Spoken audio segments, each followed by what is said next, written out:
Hello friends, আমি অদিতি চলে এসেছি একটা নতুন ভিডিও নিয়ে। আর আজকের ভিডিওটা আমাদের জন্য ভীষণ স্পেশাল।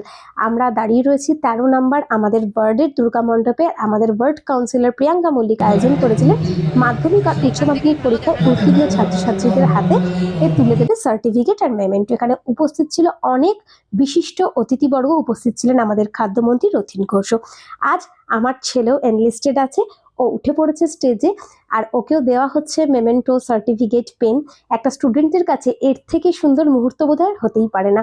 ও এইবার জীবনের প্রথম বোর্ড পরীক্ষায় উত্তীর্ণ, আর এই ধরনের অ্যাওয়ার্ডগুলো ওদের কাছে আরো অনেকটা সাফল্যের দিকে এগিয়ে নিয়ে যায়। দিনটা মনে পড়ে গেল 2005 সালে আমি প্রাইজ নিয়েছিলাম রথীন ঘোষের হাত থেকে। আমাদের ওয়ার্ডে মানে সুভাষপল্লী স্টেশন মাঠে অ্যাওয়ার্ডটা অনুষ্ঠিত হয়েছিল। 20 বছর পরে আমার ছেলে অ্যাওয়ার্ড নিচ্ছে মঞ্চ থেকে। ভীষণ ভালো লাগছে, সুন্দর একটা মুহূর্ত। আমি ক্যামেরা বদলি করলাম, আর থেকে যাক আমার টাইম লাইনে।